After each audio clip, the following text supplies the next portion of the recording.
Hello again, and we are back with Karin Dalton Smith's Tea with Karin's 50 Grand Tableau Charm Casting Steampunk Mat. Now, this is my trusty tumbler because my throat is dry. Excuse me.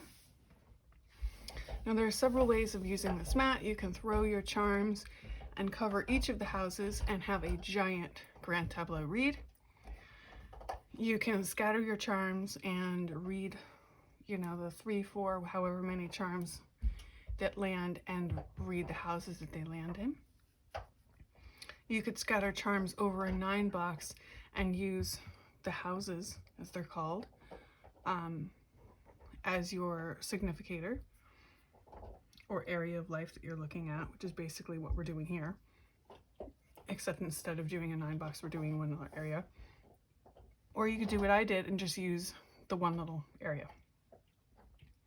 So to keep it simple for the exercise, I just put down a few little charms in one area to say, what do we need to learn, or, what do we need to know about, or what can we do to help with self-care? Now, this was not about me personally. This was kind of a collective thing. And I picked these charms on purpose to make it difficult. And even I kind of looked at this and kind of, it was one of those things where I wanted this to be a take a deep breath kind of whoa. Because there are gonna be readings where even as a professional reader, it's not gonna come bing bang boom. There are times when, whether you're a beginner reader or a professional reader, you may look at a spread, and I think it's good you need to look at things symbol by symbol, and then do combinations, and then look at it as a whole. How you do that, or in what order you do that, I think is really up to you. As long as it all meshes and it matches up, that's what's important. And to me, it doesn't matter what system you use, that's gonna happen. Now, the one area that wouldn't work, like if you're using a tarot spread where you have one card per thing, that's not gonna work. If it's one area, you're not expecting the combinations to work. But like in a line reading, for instance, or in a combination reading, for instance, for this, you're expecting these to work. And if they're not working off of each other, then they're, something's wrong. That is, to me, always going to be the telltale sign of whether or not you're on the right track. And that is, to me, always very important as a beginner when you're doing a 9 box.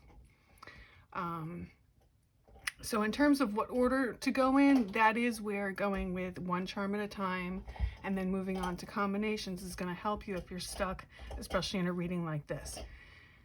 Personally, a reading like this, I looked at this and I immediately saw and got a feeling right away. Now, if you don't immediately get a feeling, that's okay. And that's where you take a deep breath and you go one symbol at a time. And then you may get a kind of a feeling as you go through in the middle, and it may be a feeling towards the end as you wrap it up. The point is that you can blend all the symbols together. Hopefully I'm not babbling. Hopefully this is making sense. So when I looked at this looked really, really super heavy. Now, this also goes back to what Karin was saying about taking the high road or the low road when reading. You can go down the negative path, or you can kind of take it higher. And it doesn't mean sugarcoating it and lying to somebody. It's just a matter, you can say the same thing by going 2 different means. Now, when talking about self-care, this can look really depressive. Or you can flip it and you say, hey, take your depressing stuff and you need to uplift it. Which is basically, it's the same thing. It's like, this looks really depressed. You need to deal with it. I guess this is a pretty negative symbol. The dragon is pretty intense. this is pretty intense. And just in general, it's almost like, I'm not even sure there were a lot of comments. I think it was almost like, I'm not sure what to do with these charms. So let's go over this one thing at a time. Actually, the one thing, before I forget, the one thing that drew my eye is in this needle, and this is important whether it's charms or the cards, my eye was drawn to the eye of the needle in particular. So that was important to me. And so I thought about that as like, so again, we go back into that, does it have a feeling? Does it have a movement? Does it have a purpose? You know, all those questions that we can ask. And so here I think about, you know, it's like you have to be strategic. It has to be on point. It has to be very calculated. It takes practice to get to that, into that center. Excuse me, this also relates back to the point. So this is very targeted. Now, how do we relate this back to self-care? That's where things get tricky. And that's where we have to remember how to keep it into context. So now I have this information, but I still have to relate it back to self-care and the tent. So in order to relate it back to self-care and the tent, this is a symbol of mending, putting things together. And with the tent, I literally think of sewing and putting the edges together and seaming and binding the edges. And when I think of that, it makes me think of the when you're camping, you have to make sure like the leaks can come through the binding. And so with self-care and boundaries, and self-care is often so much about boundaries, and we'll get back to this in a second because it goes back to another symbol, and this is how we know we're on the right track. With boundaries and, you know, with a tent, in order for a tent to be protective, it has to have those boundaries. Where the boundaries or where the weak parts are those seams, and those seams leak in the water. So you have to keep those seams tight. And so this to me would say, keep your boundaries tight. Sew up those seams, sew up those boundaries. So about this, you know, self-care.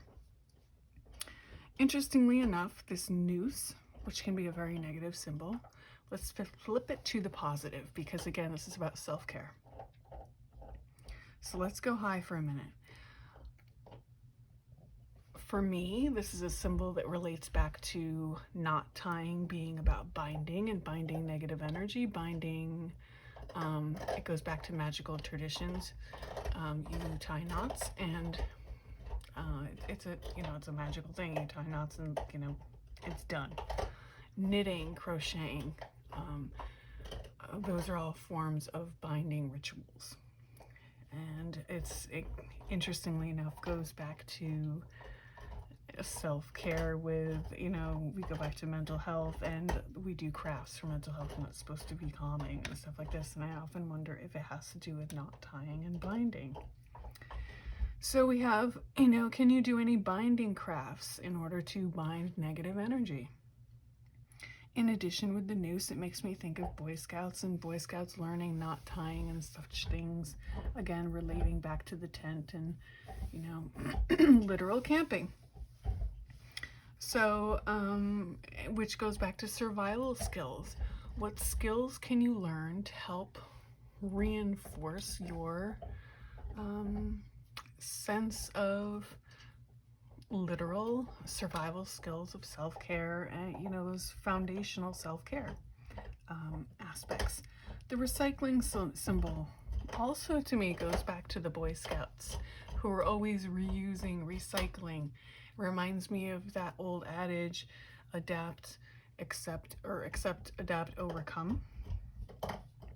So accepting, adapting, overcoming may be part of self-care, as well as using things to your advantage, flipping the situation, adapting the situation, reusing what you have in your power.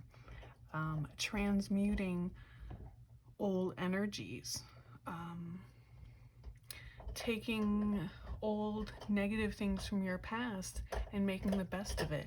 You know, we all have negative things that, you know, or negative experiences. All those lessons, we fall down, we get up, we learn from it. I think that symbol relates to it as well and can relate back to self-care. Then we have the dragon. Dragon relates to fears, right?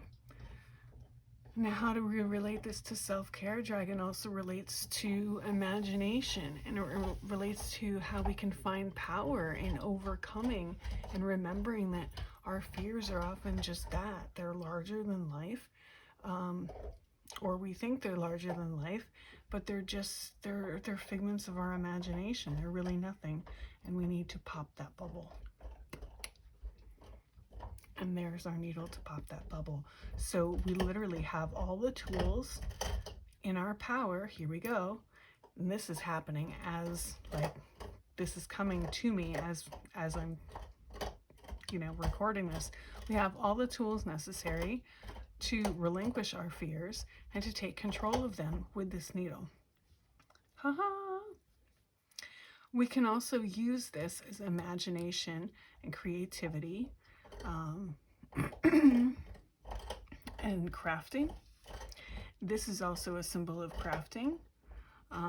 This reminds me of junk crafting. This is also a symbol of crafting. And again, we went back to the knot tying. So we have all these symbols of crafting, and then we have nature.